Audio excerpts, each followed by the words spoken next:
Fala pessoal, e aí, tudo beleza? Bom, a gente continua nossa disciplina de Química Geral. A gente vai ver hoje o modelo atômico de Bohr, continuando na segunda parte da aula de modelos atômicos. Ok? Fica aí até depois da vinheta e vamos direto lá para os nossos slides.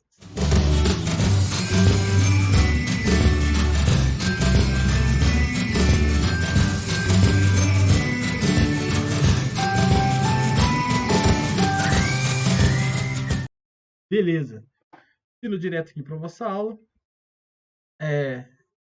Na aula passada, a gente viu quem? A gente viu os modelos de Dalton, Thomson, Rutherford. E hoje a nossa aula é sobre o modelo de Bohr, que descreve os níveis de energia. Okay? Bom, a gente tinha alguns problemas, né, com o modelo atômico de Rutherford. O primeiro deles era explicar por que o elétron não se colapsava com o núcleo.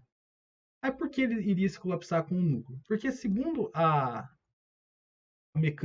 mecânica clássica, né, o que acontece? Uma partícula, quando ela é carregada em movimento, ela emite radiação, certo?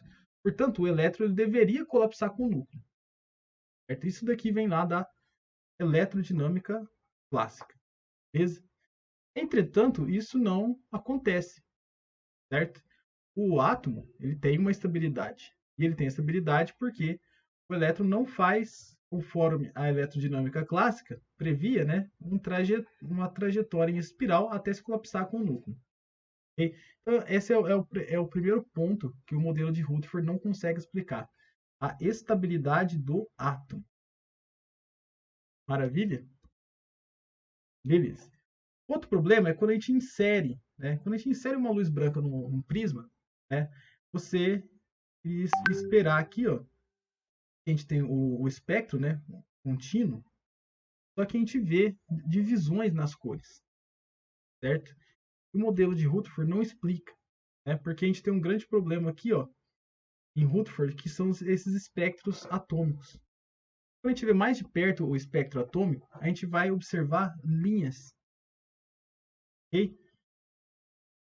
E essas linhas são características de cada elemento. Aqui na química, a gente tem um teste que é muito conhecido no laboratório, né, que é chamado teste de chama. E no teste de chama ele é muito interessante porque a gente pode observar o quê? Quando eu coloco, né, diferentes elementos, como o lítio, estrôncio, sódio, cobre e o potássio, né, esse é um teste que a gente faz como? A gente coloca um sal, né, um cloreto de lítio, cloreto de estrôncio, coloca em metanol, que não tem cor a chama, certo? E quando a gente coloca o fogo, né? Quando a gente acende o fogo aqui, o que acontece? Cada elemento desse, ele vai queimar com uma cor diferente, certo? E isso está relacionado com quem? Com o átomo de cada, com o átomo e o quê? E a sua estrutura de cada elemento, beleza? A gente pode ver bem isso quando a gente faz o espectro atômico. Ok? Então, ó, só para enfatizar aqui, o modelo de Rutherford ele não vai explicar essa emissão de luz no teste de chama. Tranquilo? Beleza. Quando a gente olha mais de perto aqui, ó, o espectro atômico, a gente vai ver o quê? O espectro ele é descontínuo, né? Certo? Porque a gente, em vez de ver a continuidade da luz, a gente vai ver o seguinte, né? Quando a luz aqui é incidida, então, num prisma, a gente vai ver linhas, né? A gente chamadas linhas de transmissão aqui, ó. E para cada elemento químico, eu tenho uma característica, né, desse espectro. Um elemento não tem o mesmo espectro do que o outro elemento. Okay? Então, são específicos. Certo? Então, essa especificidade foi atribuída o quê? À característica atômica ali, de cada elemento. Beleza? Então, ó, cada linha desse espectro ele vai possuir um valor definido, né, de lambda e de f. O lambda que é o comprimento de onda e f que é a frequência. Então a gente vai concluir o seguinte: que os átomos eles podem emitir apenas certas frequências. Okay? Então quando a gente observa então esse comportamento, né, os elétrons aqui eles vão se comportar como se fosse uma onda. Tranquilo? Ok. Foi aí que em 1900, né, Max Planck ele fez a teoria dos quanta. Bom, o que seria essa teoria dos quanta? A absorção e a emissão de energia eletromagnética pela matéria são quantizadas. Okay? Então, ó, a energia, que é o quantum, né, ela vai estar relacionada diretamente com a constante de Planck, né, vezes uma determinada frequência. Certo? Então, assim, ó, os átomos não podem absorver ou emitir energia eletromagnética de forma contínua. Isso implica o quê? Que a energia ela só pode ser emitida ou absorvida em blocos ou pacotes. O que seriam então esses blocos o que seriam então esses blocos ou pacotes de energia? Seriam os quantos, beleza? Então esse pacotinho de energia, representado aqui pela expressão de H vezes o F, né, que é a constante de Planck vezes a frequência, é a quantidade de energia, que é o quantum. Beleza? Então, a energia só pode ser emitida ou absorvida em blocos ou pacotes. Beleza?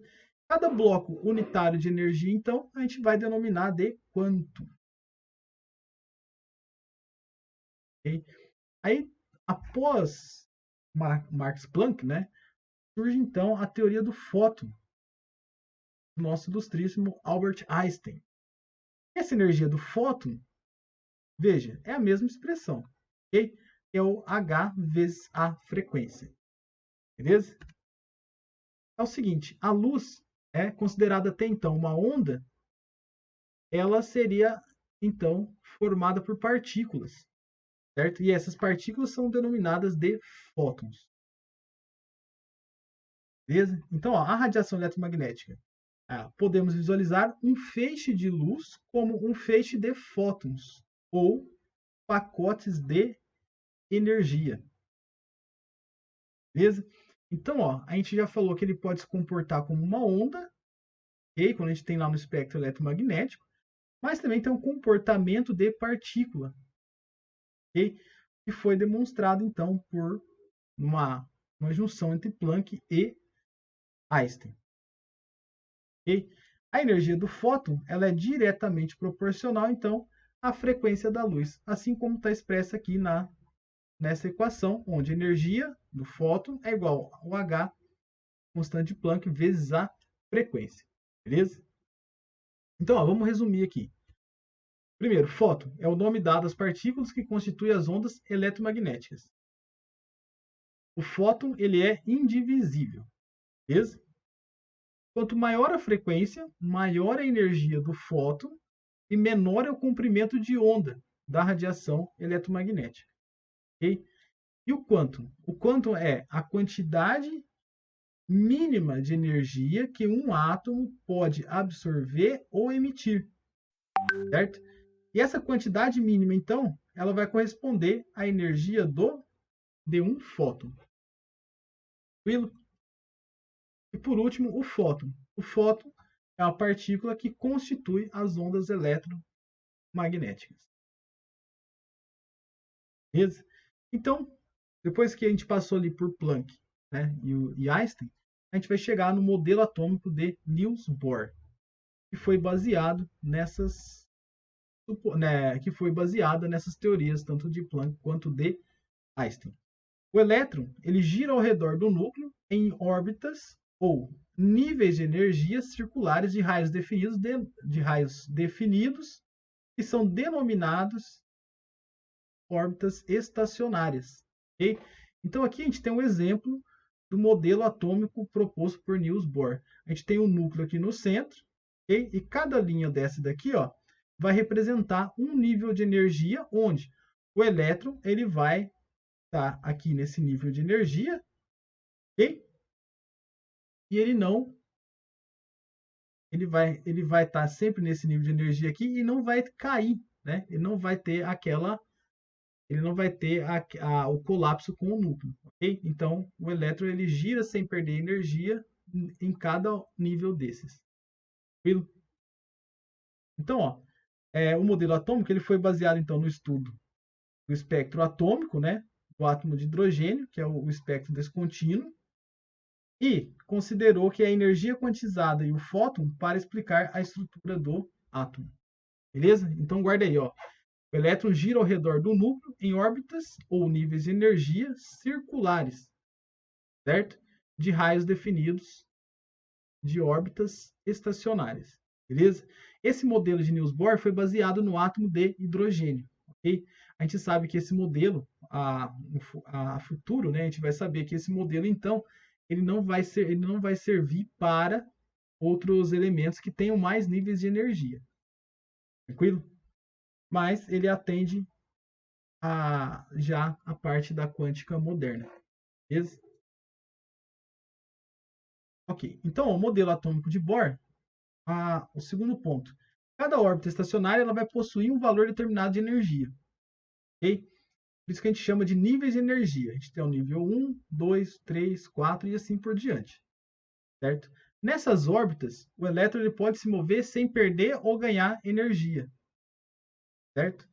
Bohr então demonstrou que a energia total do elétron em cada órbita ela era quantizada e aumentava ao se afastar do núcleo. Okay? Então ele tinha uma energia maior, né, quando se afastava do núcleo.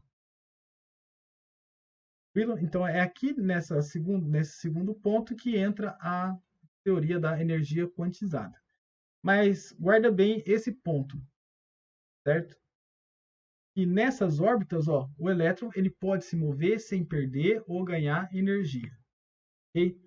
Porque se ele perder ou ganhar energia, ele vai poder fazer a transição do nível. Okay? A gente vai ver um pouquinho mais para frente. Beleza? No modelo atômico, então, ó, aí o terceiro ponto. O elétron ele pode passar de uma órbita para outra.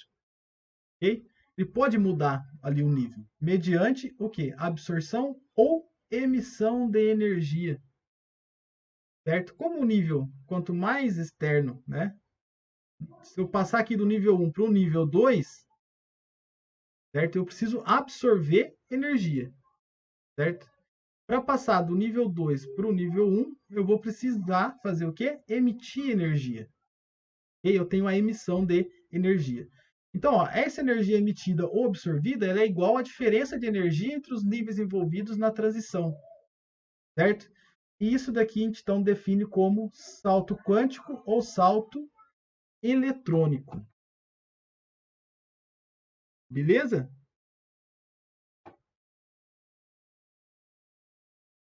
Beleza. Então, ó, segundo aqui o modelo atômico de Bohr, a energia ela é sempre emitida na forma de luz.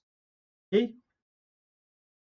E quem é responsável pela emissão de luz é o chamado de fóton. Tranquilo? Então, olha só, eu tenho o núcleo, aqui olha essa imagem. Quando eu tenho aqui ó, a energia absorvida é igual à energia liberada. A mesma quantidade, né, que eu absorvo de energia para fazer o elétron saltar aqui é a mesma energia que vai ser liberada, então, para o elétron voltar para a camada mais interna do átomo. Ok? Então, ó, nível de energia 1, o elétron absorve energia, certo? E salta para o nível, né, de energia mais elevada, que é a camada 2, por exemplo. Okay? Quando esse elétron ele libera energia, né, essa energia vai ser liberada na forma do fóton. Okay? E ele volta aqui, então, para o nível 1, mais próximo do núcleo. Okay?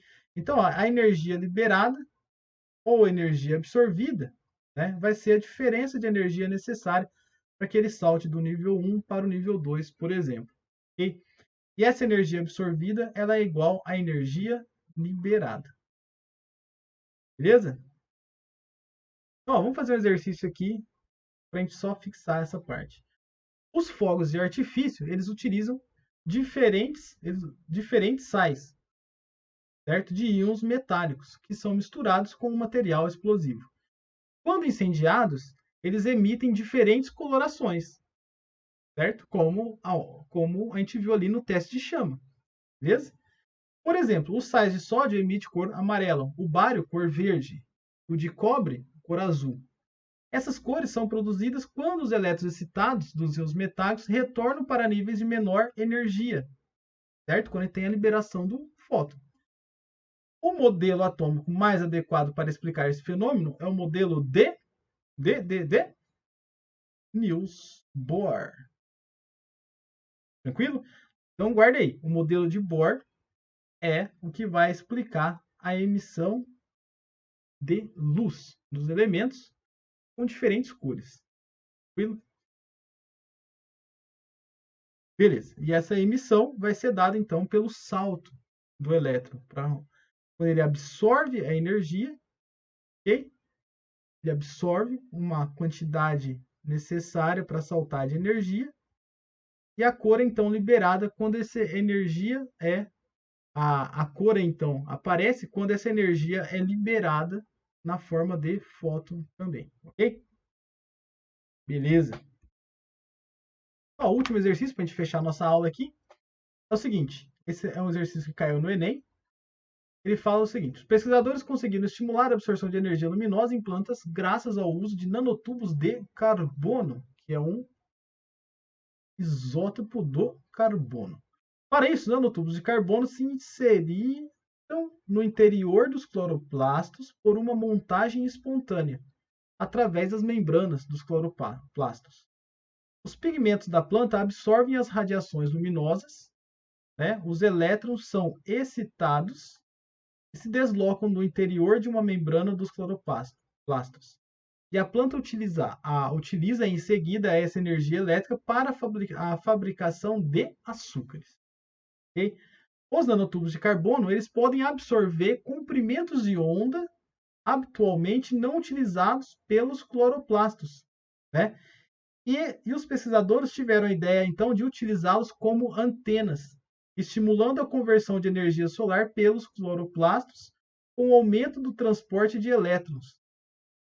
Certo? Ó, repare, ele fala que os nanotubos, né, podem absorver comprimentos de onda habitualmente não utilizados pelos cloroplastos. Beleza? Então, ó, ele vem e fala o seguinte: o aumento da eficiência fotossintética ocorreu pelo fato de os nanotubos de carbono promoverem diretamente a utilização de água. Né? Ó, não. Formação de gás oxigênio, não. Proliferação dos cloroplastos, não. Captação de dióxido de carbono, não. Mas absorção de fótons, ok? Quando ele fala que os nanotubos de carbono podem absorver comprimentos de onda, certo? Então ele vai absorver energia e essa energia está relacionada aos fótons. Maravilha? Bom, por hoje era só. Né? Que continue estudando bem e qualquer dúvida, né? Vocês têm os contatos aí. Maravilha? Até mais.